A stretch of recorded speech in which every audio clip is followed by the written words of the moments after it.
All right, welcome to this episode of KUDEN Radio. Dashi Miller here from Warrior Concepts. So let's dive right into things. All right, let's talk about a mistake that I see over and over again. Again, when I talk about mistakes and things like that, this is not a judgment call on anybody or whatever. Every once in a while, I get some, I don't know, weird ass comment from people like, that somehow I'm saying that students suck or whatever. I'm a student too. Been a student for a long time.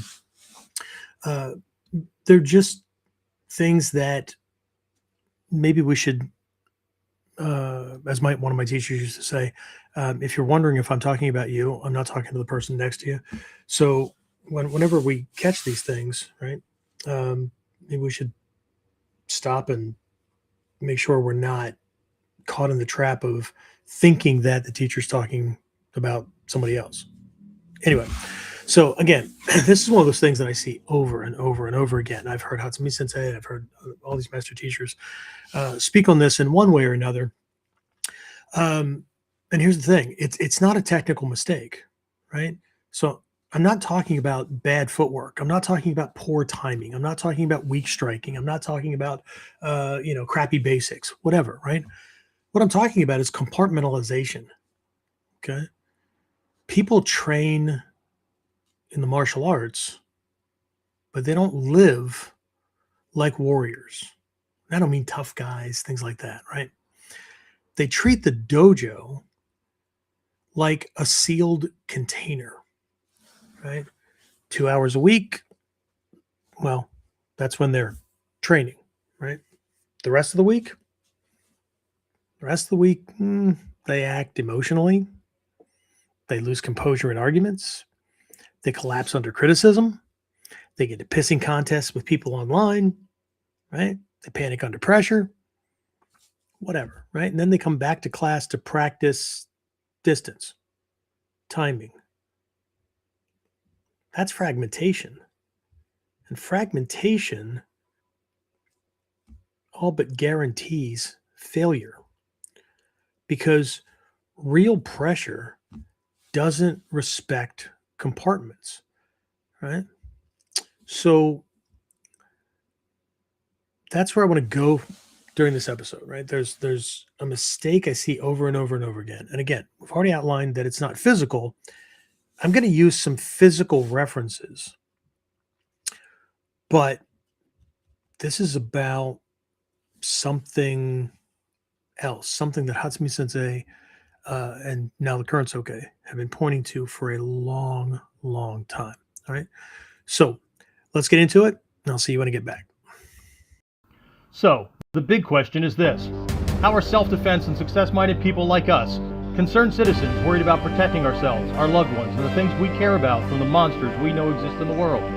How do we train in a way that gives us the skills, knowledge, and understanding we need without becoming paranoid fighters or killers ourselves, and yet still allows us to be the hero protector the world needs us to be? That's the question, and this podcast will give you the answers. My name is Jeffrey Miller, and welcome to KUDEN Radio. Real training for real people in a real world. All right. And we are back. So, before I go ahead and jump into everything, James, who's on? Who's joining already? I see the numbers ticking up on the meter that we got there. So far, Dave, Kyle, Alan, and Rise has checked in. Said good evening. Awesome. Good evening. It's not October, so I can't say good evening. I mean, I can, and I just did. But anyway, all right. So let's dive into this one. All right. When I was younger, not too difficult at this point, right? I thought my teachers were teaching when they were demonstrating technique. I think that's something that most people would agree with, right? But what I found was that's not when they were teaching the most, right? Um, yeah, they were teaching technique, right? I learned lots of techniques. They had names, or they were henka, or hold the knife this way, whatever, right? But what I came to find was that they were also teaching when they were walking from the car to the dojo, when they were engaged in idle chit chat before or after class, almost always specific and targeted. Okay. Sometimes personal, but I've yet to hear one of them complain about how much life sucks. Right. Um, but here's the bigger thing. They were also teaching when they were being criticized, when they were misunderstood, when they were attacked socially, when they were challenged politically. Sometimes they didn't respond. Sometimes they corrected one thing and ignored 10. Sometimes they just smiled. Right? And if you were paying attention, that was the lesson. Right? The kata was just the container. Right? It's a physical container. But, you know, that response to that jackwagon or that person that was slandering them online or whatever, watching how they dealt with that.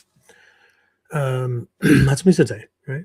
Dealing with his own cousin, right? Who jumped ship and in establishing himself, did it was like just one of these really bad political campaigns. Not why we are better, why this approach is better. There's a little bit in there, but couldn't put out a positive without slamming Hazumi Sensei. To me, that speaks to character. That speaks to integrity and things like that, right? But those responses, yeah, they were kata as well. If we know what to look for, okay. But the transmission, right, wasn't just technique. Wasn't just taiden by way of kata skills, whatever. Okay. The transmission was in how they lived, right? How they interacted, how they met challenges. Okay. And that brings us to something most people miss uh, when it comes to techniques. And I don't know, what teachers teach, whatever. Okay. I consider myself to be extremely, extremely lucky to have found the teachers that I did and subsequent teachers that were connected and whatnot. Because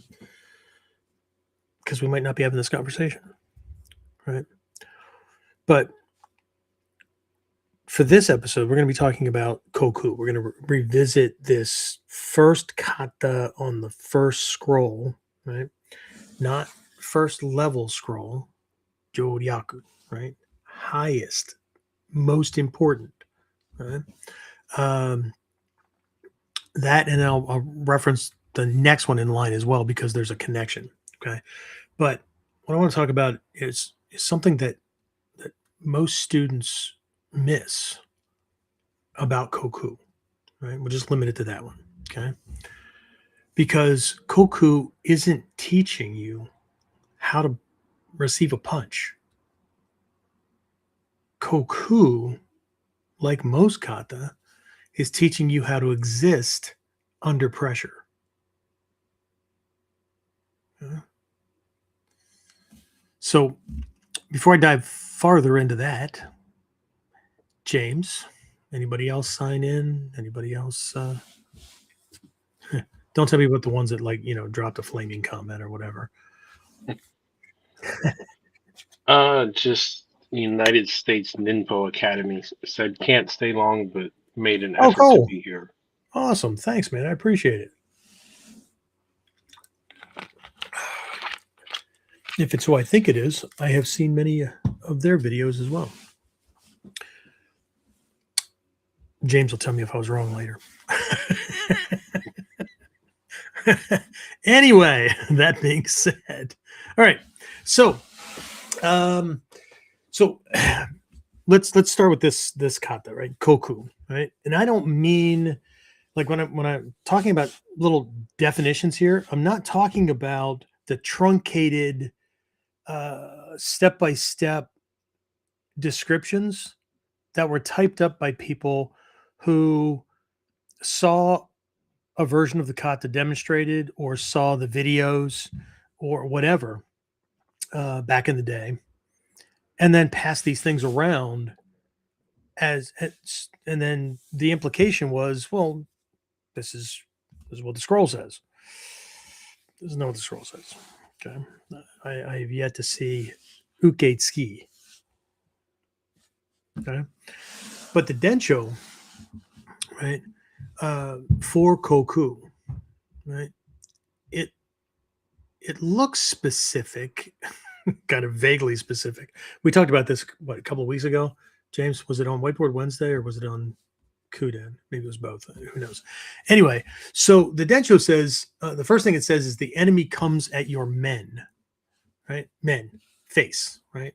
From here to here, from here to here. For those of you who are on audio only, just if you were looking at the mirror, the shape that's looking back at you, right? From edge to edge, from hairline to point of chin, that's men. Okay. Uh, Men can be translated. Well, you know what? I'll talk about that here in a bit. Okay. But it goes straight from that to something like on or upon uke, not ukeru, not uke nagash, not uke uch, upon uke, right? Upon receiving contact, right? Quickly and suddenly, do this next thing, right? Um, it does not specify how that attack comes, right? It says the enemy comes at your men. It doesn't say it's a. It doesn't say anything, right? It doesn't, not a jab, not a hook, not ski, not. It doesn't say what angle. It doesn't say if he's trying to stab you in the face. It doesn't say if he's trying to, whatever, right? It's just says the enemy comes at your men, right? Because the form of the attack is irrelevant. Can you imagine, right? I tried to do it. Maybe you have as well, or maybe you just kind of followed along with whatever the instructor gave you. But can you imagine having a different response for every possible variable in how that person would just limit it to fist at the moment, right? Every angle, every whatever, right? If he's coming at the side of your face, coming straight on, coming high, low. Can you imagine, right? Having a different henka for every one of those things? Huh? But the form is irrelevant. There's a lot of implied things in there. One of the first things I was taught about translating these descriptions was that, like, sometimes or some lineages are very specific. Kotoryu, for example, right? Kotoryu, like if I'm hitting them, Kotoryu is very specific about what point to hit, right? Strike Kimon with, right? Strike Suigetsu with, whatever. Okay. Gyokoryu, that's not, it's not that it doesn't happen, but that's not the thing. Like in Koku, the next line after the enemy comes at your face is upon uke, break or destroy. Trying to split. I'm trying to remember literal over implication, but destroy the stars of the arm. What the hell is that? Okay. Well, one, you need to know Kyusho because star is Hoshi. But everybody strikes at Hoshi because, well, Hoshi is star. No, Hoshi is star or point or anyway. So Um, Gyokoryu expects that you know. If you don't know, well, then you'll learn some different ways to do things and whatnot. And you should learn, like, change the different striking points and whatnot to get the same effect and whatever, right? It's not as specific, right? But there's a bunch of things that are implied. And if we go back to this first move, right? The enemy comes at your face, right? What's implied is that the next move should work regardless. Well, how's that possible? Because maybe it has nothing to do with the attack and everything to do with what we have open and where we're positioned, like distance wise, alignment wise, and whatnot, so that regardless of what he throws,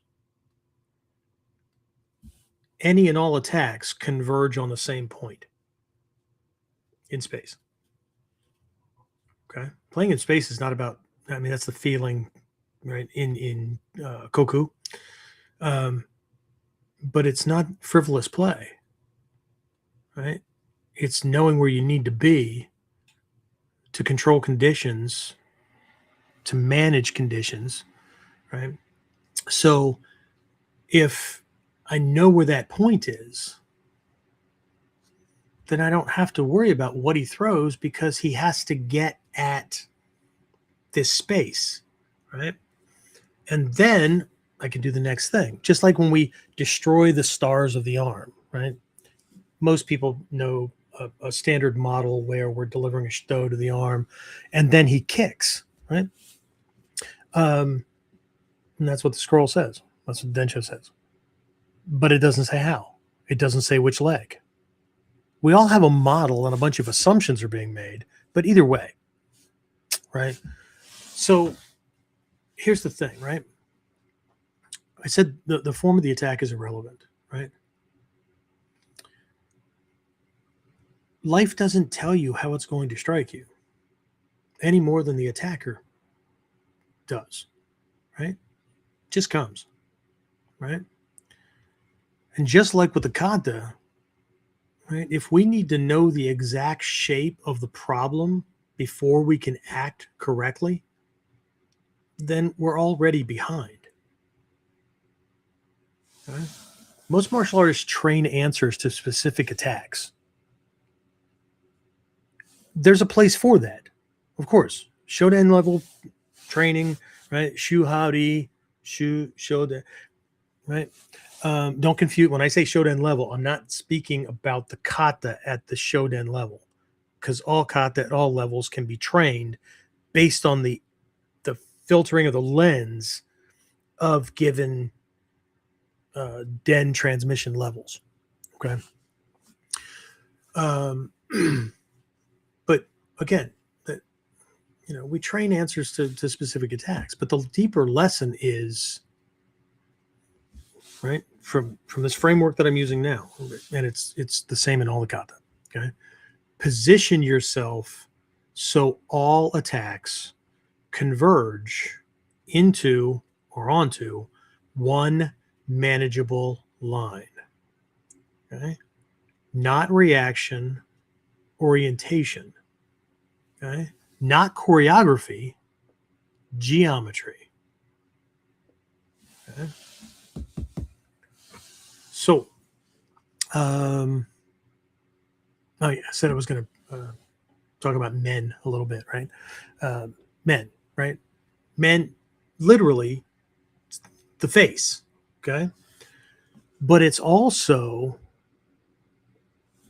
the front-facing surface, or the part of us that is forward-facing, exposed to the attacker, okay? But it's also, now this is not literal from the scrolls, okay? It's coming at your men, right? I'll talk about this later, but there's two sides to training. Hatsumi Sensei has done this several different ways. He's explained this several different ways over the years. One of which was in splitting the nin. I'm not wearing a training t-shirt at the moment, but splitting the nin symbol between its two constituent or parts, right? Both are kanji in and of themselves. Okay? So the top kanji, to, more specifically kisaki, right, the cutting part of the blade,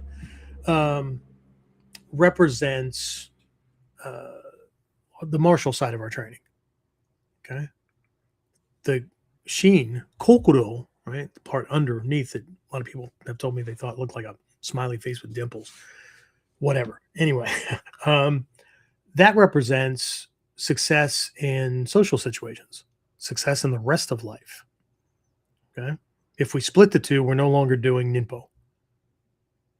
Okay. So there's another orientation to this, right? Koteku Ryoda, right? Literally, well, close. Means the tiger below, the dragon above, but it's these two realms. Okay, so the tiger represents the battlefield, right? The martial side, right? And the dragon represents the social side. Okay, together, if you ever seen those scrolls with the tiger and the dragon, right? They're actually, look at their tails, right? They're actually drawn to represent a yin yang, right? And it's that dividing line, and we have to. It's like walking the sword's edge and those kind of things. Anyway, I'll dive into that a little bit later on. So again, men, right? Literally face, right? And it's a pretty big area, right? So where, right? Front-facing surface, but it also can represent on the life side where perception lives, where identity is expressed, what face we're showing the world. Okay? But either way, that's why it's targeted, right? You strike the face and you disrupt orientation. Okay? But in life, your face is your credibility, it's your integrity, it's your visible structure. Okay? That's what people attack. Not your body, your identity. Okay. And you know what? I did some research just to see anthropologically, right? How far back does this go? And they've actually found that, I mean, if you have ever seen those old pictures of like Cro-Magnon man and early hominids, humans, they've got like a thicker brow line and more raised cheekbones and stuff like that. And think about if you've ever seen the human skull, right? Scientists believe that this was an evolutionary development because the face was being attacked. And so that part of the skull changed. And the reason they think that is because the changes mirror the human beings or the hominids, right? The pre-humans' ability to literally form a fist. I'm probably the only person that thinks that's interesting, but anyway, right? But I study conflict, right? So again, right? People go after these things, right? It's what people attack, right? Not your body. They attack your identity. Think about it, right? They give you a shiner or screw you up, right? You're going to be walking around like that for a while tomorrow, right? They get bragging rights. You know, it is what it is, right? Okay. And here's the hard truth. Okay. If your identity is fragile, when you take that shot, it'll collapse. If your composure is situational, it'll fail. If your integrity is conditional, it'll fracture.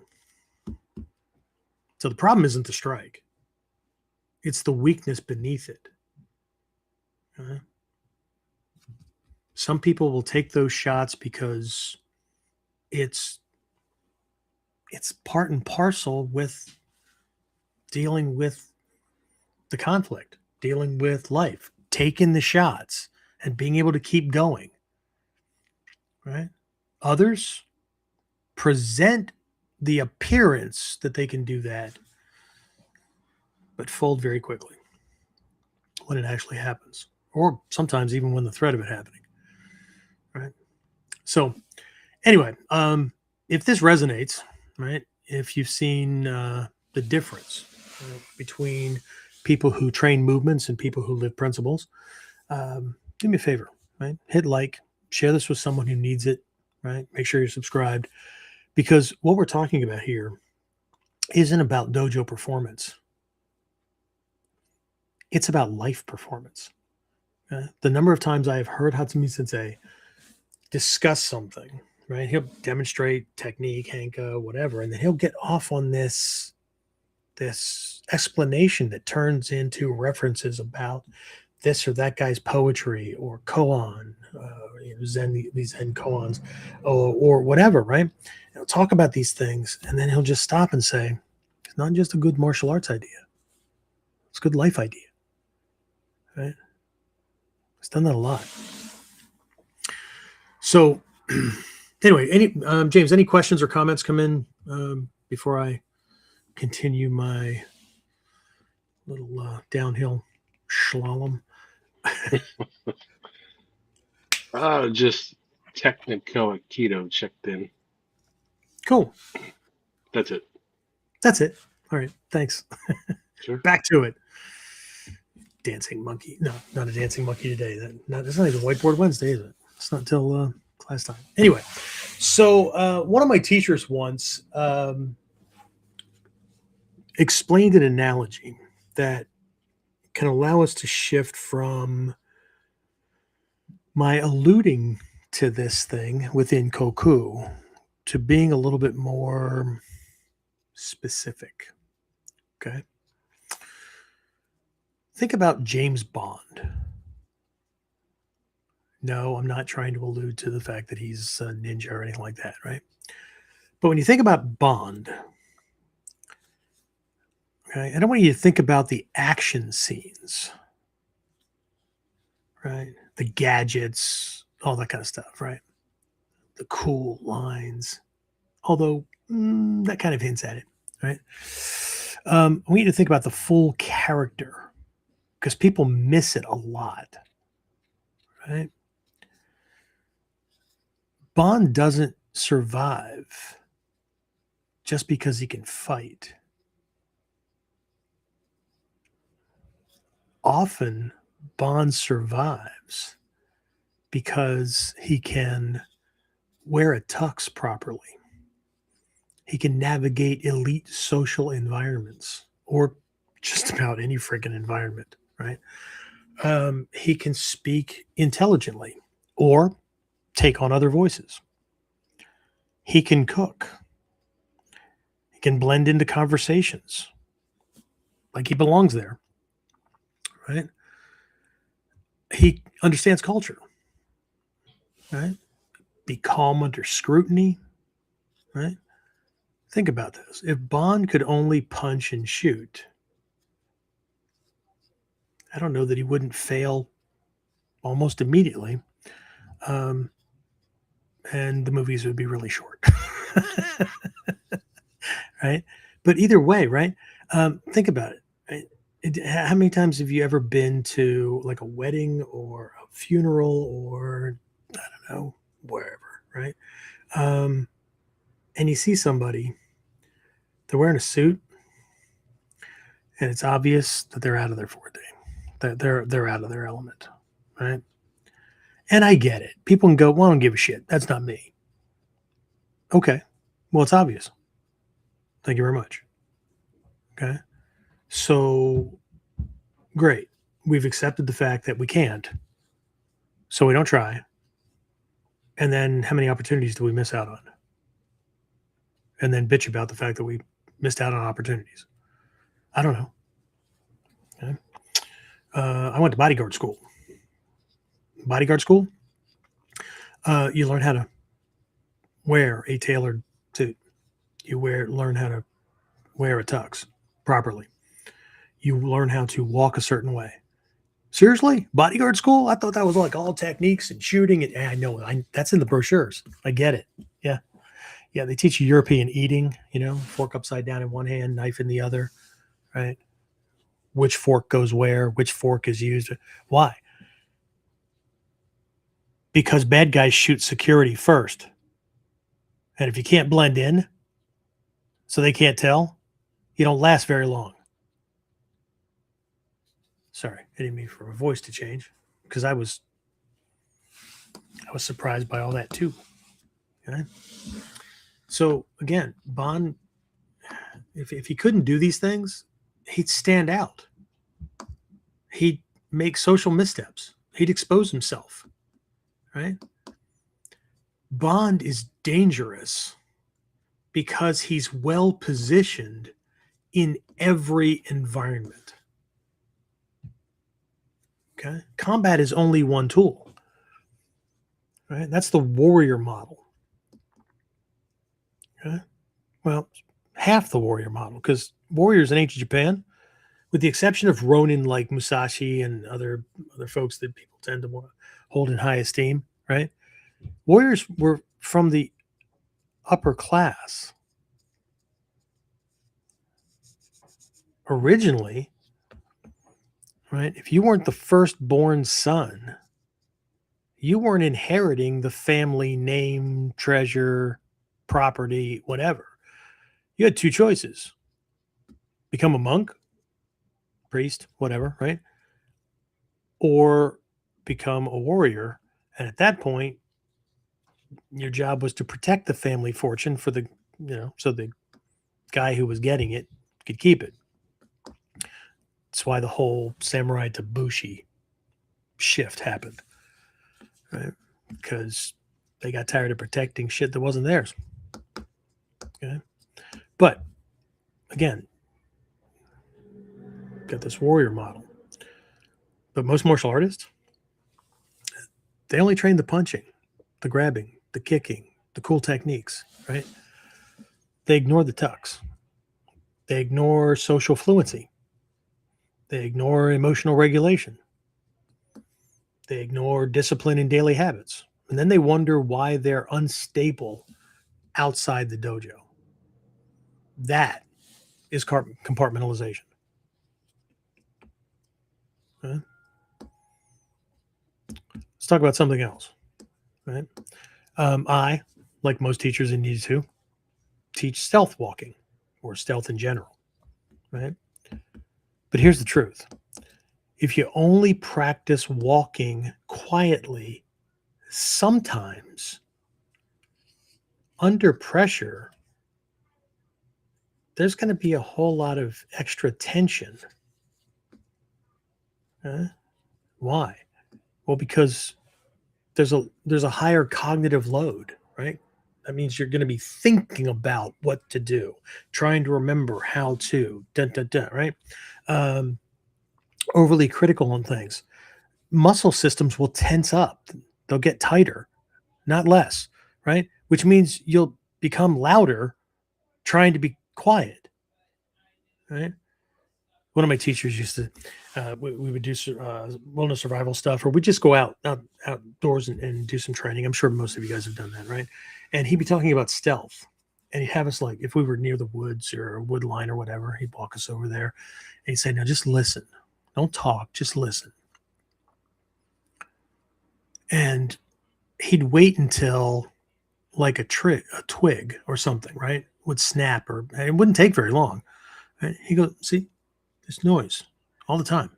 Okay, animals walking, things are rotting, right, collapsing under their own weight, whatever, right?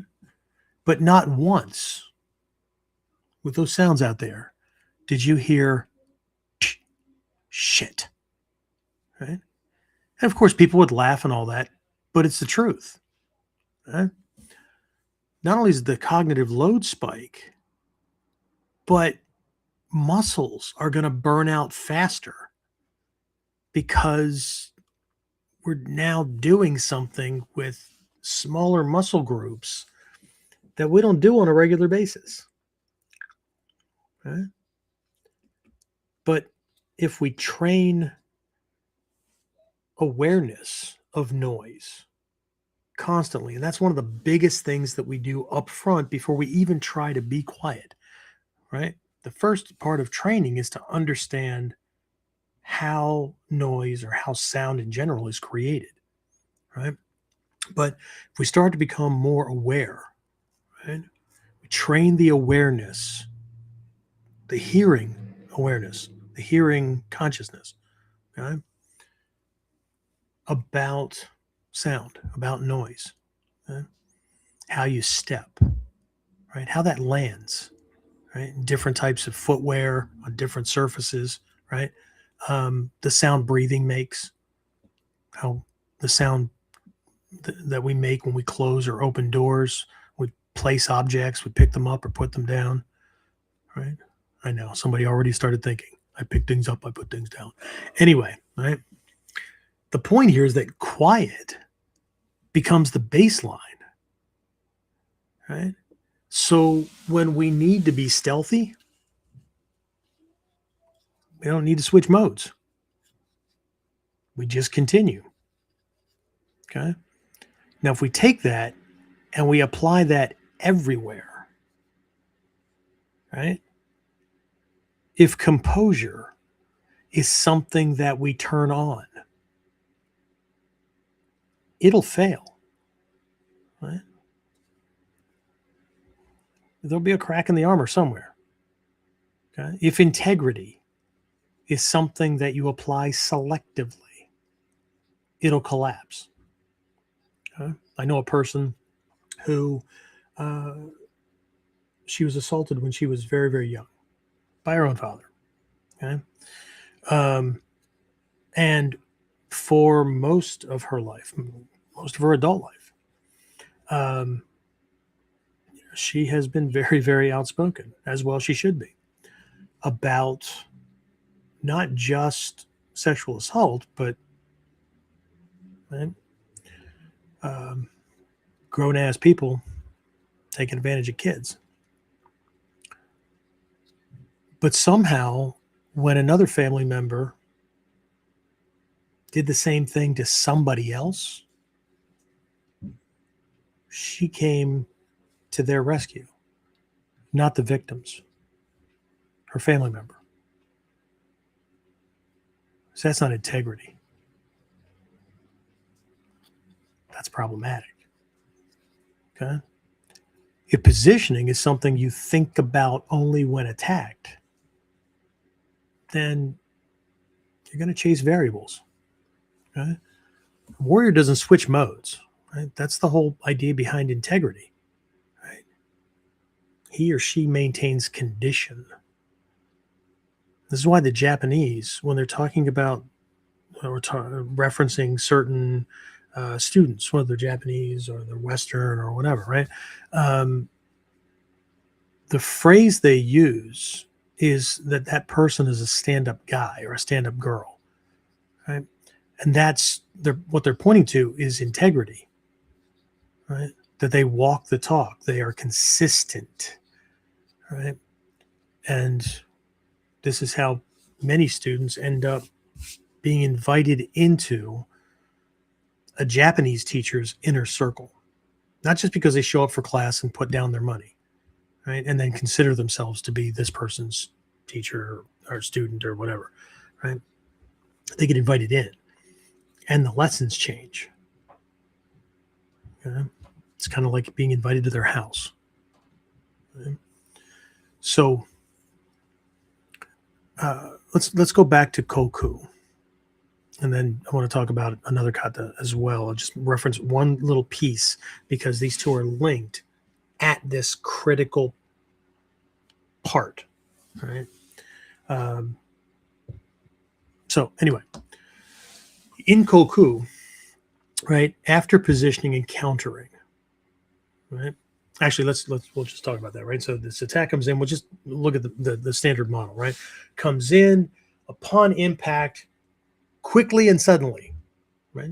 Should be a surprise. Should be no lag time, whatever, right? Quickly and suddenly, we attack a weak point on the arm.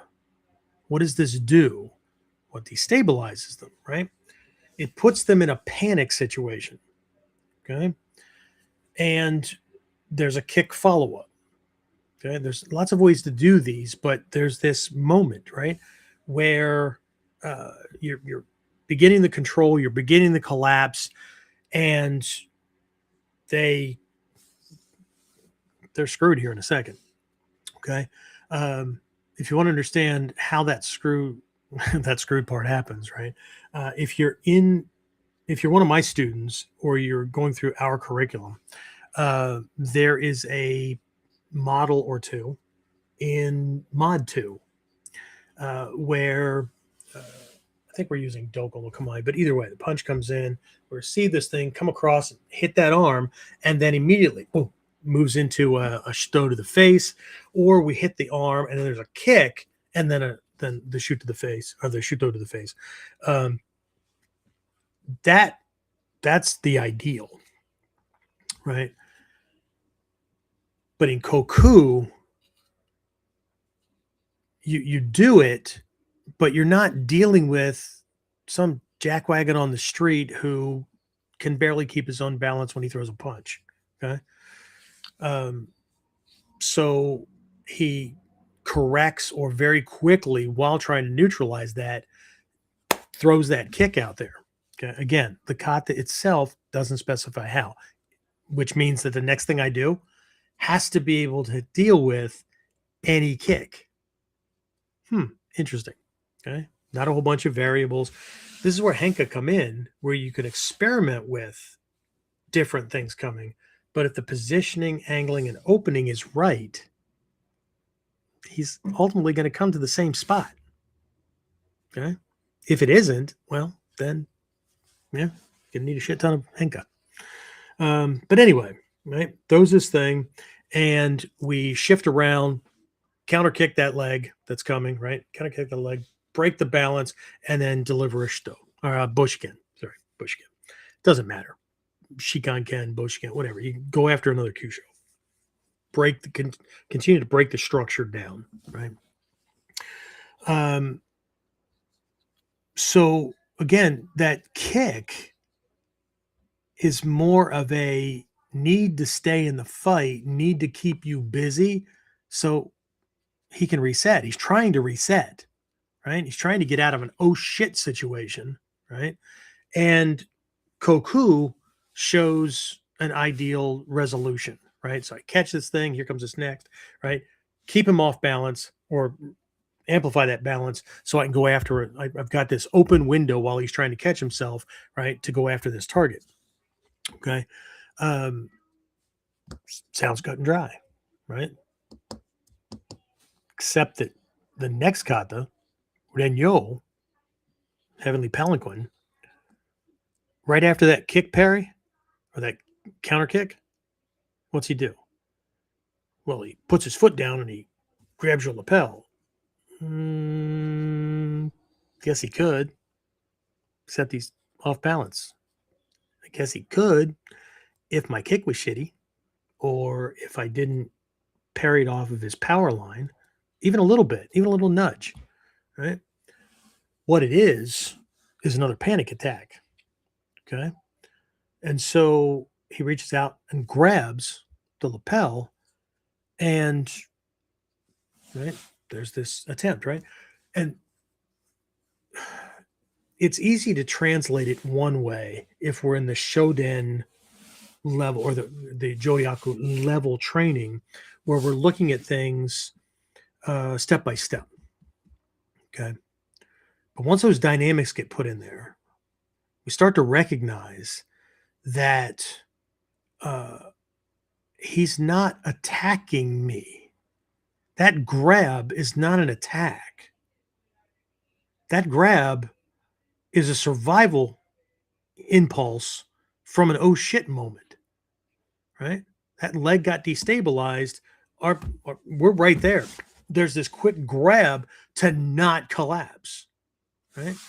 And then the finish of Renyo is to continue to move, change angles, and strike to keep him off more and more until final collapse happens. Okay. We don't allow him to reset. Okay. But again, take a look at that later. But my point here is not about the kata. The kata references. Okay. Because as long as we're looking at the kata as nothing more than fight examples, that are easily discarded because, you're not going to fight like that in the world. It's not about fighting like that. It's about understanding the principles and concepts that model is pointing to. So we can fight like that, just not the choreography, right? But life does this, right? Somebody who tried to slight you, you didn't budge, right? Or you countered quickly, right? Does this, right? They'll try to, you know, catch again, right? You resolve something, it resurfaces differently, right? What this connection is pointing to is, right?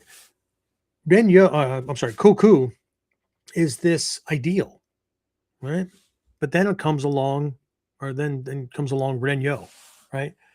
Throws a little monkey in the wrench, okay? And what it's really pointing to is if we expect clean endings, if we expect guarantees, if we expect symmetry, if we expect the rules to be followed, if we expect that because the kata shows that we win, right? That nothing unexpected will occur. When it does, we freeze or we panic or we devolve into an anger management moment, right? Renyo is adaptability without emotional collapse, right? You don't reset because if you reset, he resets. And if he resets, he gets back his speed, his balance, his timing, his strength. Oof, right? We don't reset, we transition. Okay. From, yep, everything's working, I got him, to, oh, okay. That requires baseline structure, not emergency skill. And certainly not emergency skill driven by panic or a sudden fear of losing. All right. As a matter of fact, one of my teachers, when one of these little surprises would happen, right, he'd say out loud, he'd say, "Oh, that's perfect. That's exactly what I wanted. Thanks." Right. Or he'd say, "Oh, okay. You want to go that way instead? That's perfectly fine with me." Right. And it was just one of those, oh, that's pretty freaking slick. Right. And it wasn't like he was saying it like when I originally wrote these things down, I was like, oh man, I'd really destabilize an attacker if he was doing that kind of stuff. And you're like, oh, perfect. Thanks. Appreciate it. That's what I wanted to do anyway. Right. But what if it was actually coming from the inside? What if he actually meant it? What if that was the state of being that was already happening? Then we wouldn't have to remember to say it. Because whether we said it or not, that's how we feel. Oh, okay. Yeah, that's cool. Yeah. As long as things are getting resolved, fantastic. Okay. All right, James, this is another good break point. Questions, comments?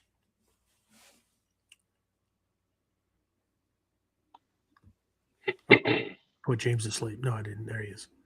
Well, the computer's just being a little slow to response tonight. You little pain in the so-and-so. Sorry. No, just to check in from Andrew. That's it. Okay, cool. All right, in that case, let's keep on keeping on, shall we? Nagata Sensei. I've in my notes, and I still remember the day that he was talking about this stuff because people were chasing outcomes. They were not focusing on the moment of receiving, the moment of contact, the moment before the attack actually. There were a bunch of things, right? They were chasing outcomes. They were worried about doing the kata right. They were all these kind of things, right? And Nagata Sensei started talking about like everybody's too worried about winning and losing. He made a reference to Hatsumi Sensei teaching on these things and that kind of thing, right? And he said, you don't have to win, just don't lose. And like the room went quiet, right? Because that really scrambles the fighter mindset, right? I mean, after all, right? If you're not losing, then you're winning, right? I mean, and if you're not winning, then you're losing, right? I mean, well, that's stupid. That's that inside out, backwards, upside down, Bujinkan needed to bullshit kind of stuff, right? No, right? This is a different way of not just thinking, right, but a different way of being, right? A different way of dealing with things. Okay, winning is ego. Not losing is structure. Not losing is control of conditions and maintaining equilibrium. Shosha Malmstrom used to say, nobody has to kick anybody's ass in this engagement, right? The goal should be to not go to the emergency room, to not go to the morgue, right? If both of us can go home untouched, right? Because he's making points about distraction, dissuasion, de-escalation, those kind of things, right? Dude, here's $10. Go buy yourself a beer, right? Okay. That's the ultimate. That goes to a Togakure poem as well, as to the ultimate nin, right? But again, right, not losing is not about, right? Because what he was pointing to is that loss is loss of integrity, loss of orientation, loss of mission, right? Scrambling to recover, to get your head around not what you thought was happening or going to happen, but what's actually happening. That's lag time, right? That's shit. That's an opening that's bigger than any, like, dropping your guard, your physical arm or whatever, right? Most fighters want victory, like an obvious victory, right? They chase it. They spend everything they have, right, trying to get it. But it's not the victory. It's what the victory brings with it. Applause, cheers, 15 minutes of glory, bragging rights, the girl in the bar, right, that they just won, that they may not want 2 weeks from now or after they try to have a conversation with her, right? Warriors preserve position. Warriors pay attention to the horizon, right? They prepare for the unexpected. They control conditions that lead to outcomes. They don't chase the outcomes while ignoring the conditions, while ignoring karma. It's not the same. So here's the uncomfortable question. Are you training martial arts to be able to do things? Or are you training yourself to become the kind of person who can do those things whether or not, who can use those principles whether or not it's in a physical attack survival situation or a financial surprise, a relationship surprise, an attack to our integrity or an attack to our character or whatever, right? Because if your composure, well, if your discipline disappears outside the dojo, if your composure collapses online, right? If your emotional stability is situational, then perhaps we're not training as deeply as we think we are. Okay. I said it in the beginning, I'll say it again. Koku is not about blocking a punch. I know on the Densho, there's this kata because the Densho are about the physical application of the principles in warfare. Meanwhile, back at the Makimono, back at the scrolls that have all these principles and concepts for how this school lives, right? What's important, its philosophy, how it approaches problems, those kind of things, right? It's not just about blocking a punch. It's about eliminating variables, not because you convinced him to not do whatever the hell he wants, but to learn how to operate and present one's face, right, to the world, that whatever part of us could be targeted, whatever part of us could be collapsed or having to deal with, whatever the problems are, right? It's how to stand correctly, not just on the battlefield, but in life. So when something comes at your men, when something comes at your face, when something comes at your leading edge, whatever, right? It can't land. It stops short. This is Jonin level training. This is Okuden level training, right? The attack never happens, and if it does, it's going to fail before it lands. If anybody saw the graphic that I put up or that I sent out, right, for this episode, I've got a nin symbol, but I've got all these arrows pointing in on it, but not one arrowhead touches the nin, and it certainly doesn't penetrate it. That wasn't random. It's making a point. No pun intended. I take it back. Screw it. It was intended. Right? But the attack stopped short. Not because we fought harder, not because we moved faster, not because of any of those things. But because the attack never truly reached us to a point where we could be damaged. Okay? That's the dragon side of training. And most martial artists, most people in this art that this is a huge part of, never train it.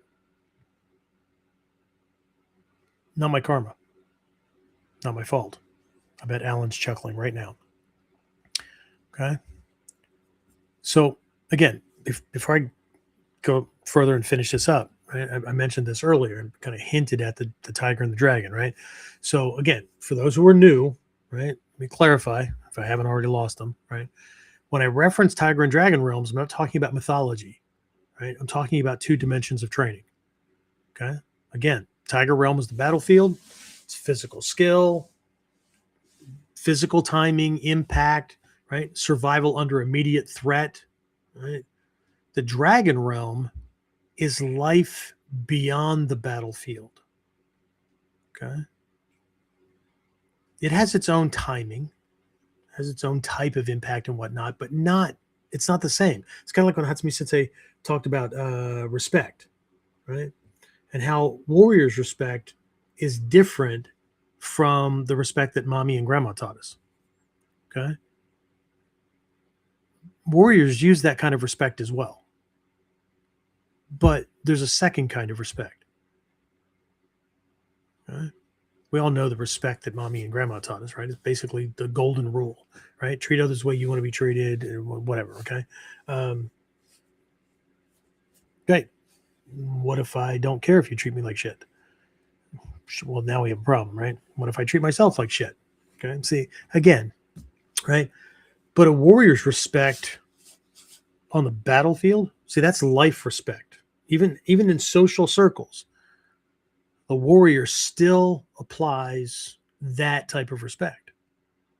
But on the battlefield, the warrior's respect is, I respect your intent to do me harm, and therefore I position myself relative to that intent so as to make it more difficult for you to do what you want to do. Okay? Again, timing, impact, all of these things that we use on a battlefield have a life thing, right? So again, the dragon realm is positioning, reputation, leadership, emotional regulation, okay? Strategic inevitability, okay? Tiger deals with collision, literal, physical collision, okay? Dragon shapes conditions so collision becomes unnecessary, or at least manageable, right? Again, most martial artists train in the tiger realm, okay? Because it feels strong, it feels powerful, it feels ferocious, feels tough, right? Very few train the dragon. And if you only train the tiger, then strength is fragile. It's one of the reasons why Hatsumi Sensei, made that switch way early in his life when he got that intestinal illness way back, right? Up to that point, oh shit, multiple black belts, training hard, multiple hours a day. Everything was about being strong, being fast, hitting hard, that kind of stuff, right? Not the Hatsumi Sensei people saw in the later, even since, the late 70s into the early 80s, right? Because he realized just how fragile that was. Took one illness, could take an injury, could take old age. It all goes, which is why you don't see that many people, doing certain things after a certain age in a lot of hardstyle martial arts or athletic, competitive kind of stuff, because everything was wrapped around young and strong. That's where it is, right? But physical dominance fades. But structural positioning, shit. Clarity of identity, emotional discipline, integrity, that scales across every domain. Every domain. Right? And Koku, like just about every other kata, is teaching both. Right? The principles and concepts don't change. The outward manifestation, what it looks like when you're doing it, of course looks different. It's going to look different in a physical attack situation than if we're doing it because somebody's trying to undermine the dojo, or they're trying to undermine my relationship with my wife, or whatever, right? So most people train what to do. Very few train who to be. Okay. Again, if our discipline disappears when we leave the dojo, I see this all the time. I go to Japan. I've been to other dojos outside of Japan as well, but when I go, and I don't watch my students after they leave the dojo door, but if I do see it, I call them on it. They're in the dojo, they're in their uniform, they're in their tabi, right? Their movement is more precise, they're more aware about things, they're quieter, there's more grace and all that. Change into their civilian clothes, go walking outside, doors opening and slam shut, and scuffing their feet, and you never know that they were supposedly training to be masters of taijutsu or warriors. So again, if discipline disappears when we leave the dojo, right? If our composure collapses when someone challenges your quote unquote face, right? Your identity, right? If our integrity shifts under pressure, then we're probably not training deeply enough. And that's what okuden, the oku in okuden, it doesn't mean high level, doesn't mean advanced, shoden, chuden, okuden. That's not what that means. The oku in okuden means deep. Okay? Koku, again, it's not about stopping a punch. It's about standing in such a way that chaos has fewer options. Right? That's what we train. Right? If you train that, you won't need to react to everything. You won't need a henka for every variable, every like a straight punch versus a hook punch versus a uppercut versus a whatever. Huh? And this is where I'm going to lose people. Okay, good thing we're almost at the end. But again, this is not a judgment thing. If you see yourself within any of these things, I'm not talking to you. I'm also not talking to the person next to you, but this is not here to single anybody out, right? I had to learn this lesson from my teachers. If I saw myself in a lesson, the teacher was teaching a class. They weren't doing this passive aggressive sneak a lesson into Jeff because, they couldn't handle confrontation. No, my teachers were way okay with confrontation, but only if that was what was necessary, right? So if they needed to say something to me specifically about my things, in class or out, they had no problem. Okay. So, but here's the thing. Everyone says that they want to be a ninja. Everyone says they want to be a warrior. As a matter of fact, we have a t-shirt in the pro shop. Well, two different ones. One says ninja, one says, what is it? Black belt, I think, not warrior. But either way, right? Everybody says they want to be either or of these things. But most people spend their time doing warrior things. They collect techniques, they rehearse responses, they practice movements. That's activity. I'm not saying it's not necessary. At certain levels of training, it's absolutely necessary. Okay? But let's not confuse doing with being.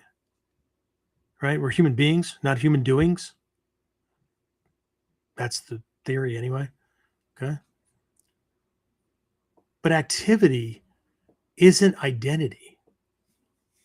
Right? You don't rise to what you practice occasionally. You fall to what you live consistently. Right? A warrior doesn't turn composure on. He's composed. He doesn't switch into discipline. He's disciplined. He doesn't borrow integrity when it's convenient. He's a stand-up guy. All the time. Okay? If a warrior or a ninja is acting different,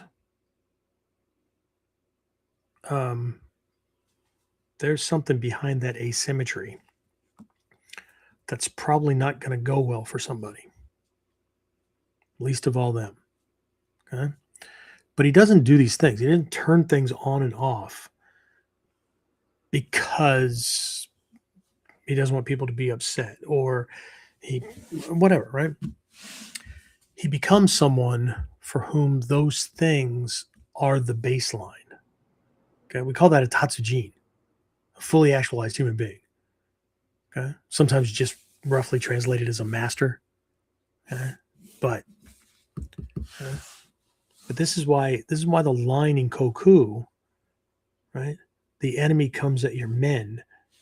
That's why that line doesn't describe the attack. It doesn't need to.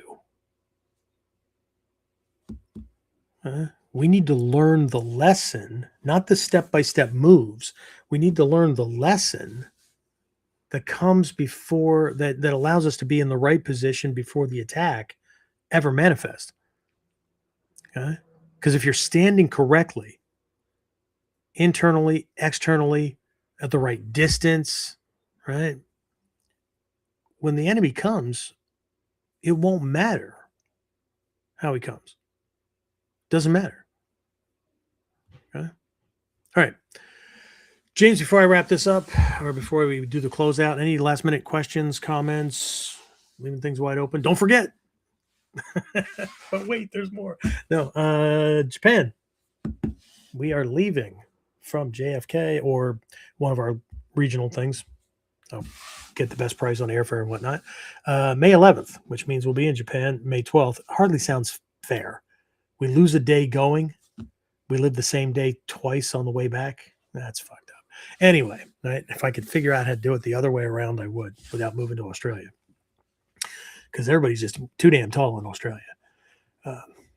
And I don't feel like being a gnome or whatever. I mean, I know I got the beard for it, but either way. So we're going to be in Japan. This is not one of those, like, I'll get you there and then, like, we'll all go to the dojo and then you train and then you're on your own for everything else. This is a full immersion trip. If you go to onlineninjaacademy.com/Japan-trip, all the details are there and whatnot. But we are going to also, I mean, it's the whole thing, full training and whatnot. If we're not in the dojo or sokes or master teachers or whatever, or teaching classes, then I'm teaching, right? Cultural, social, but we are visiting a shit ton of historical places that are relevant to things we talk about here in Kuden, that are relevant to the history and better understanding this art outside of Taiden.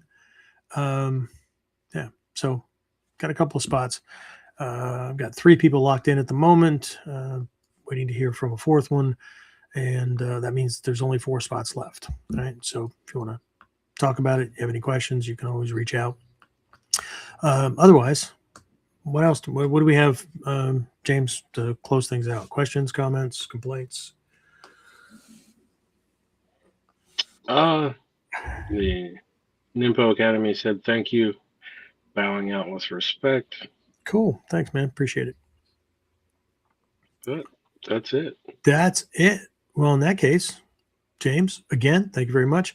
This was episode 298. I don't think I mentioned at the very beginning, which means in 2 weeks, we will be celebrating our 300th episode of KUDEN Radio. Okay? So, as always, I appreciate everybody who's helped us get here. I'm going to start reaching out and contacting people that I'm hoping will be on and be special guests with me and stuff. I don't even have an agenda for it yet, but like I never gave it any thought that we would make it this far. I just the only thought I gave to things was I wasn't starting anything that I was not going to consistently stick to the schedule. Right. So here we are. I think that's it. So is there anything I'm forgetting, James? I don't think so. We'll have dates and whatnot up for spring camp here pretty soon, and fall camp, as well as the dates and whatnot have been chosen, but we'll have the themes and all that kind of stuff. So spring camp is right around the corner, and fall camp, the Japan trip, and then I've got some other seminars and some other. There's a program that I will be launching here pretty soon called Ninpo Gateway, which is this very high level Jonin and Okuden level thinking and operating. Right? Very, very different. For those folks who have been having a difficult time getting back into training, maybe you trained a bunch of decades ago or years ago or whatever, and you're having a hard time getting back into things, or you really want to, but you just worried that you can't do what you used to be able to do and all that. Check out the Warrior Comeback coaching that I've got, James. I don't know if you have access to that. That you can toss the link into things, but those are it's very task oriented. It's not lecture. It's not pondering kind of things. This is forward movement, like micro tasks, right? To get things happening, right? Not theory, anything like that. I got a few folks in that program, and they are making major changes and major improvements just on a regular basis. One's younger than the rest of us, but most of the guys, they can relate, right? Injuries and been away for quite a long time, and age has caught up on them and all that kind of stuff. So if you're interested, by all means, reach out. I think that's it now. Is there anything else that I missed? No? All right. In that case, that's it, guys. I will talk to you again next time on KUDEN. Get more of KUDEN Radio, subscribe through your favorite podcasting site, or join our clan of serious modern warriors at onlineninjaacademy.com.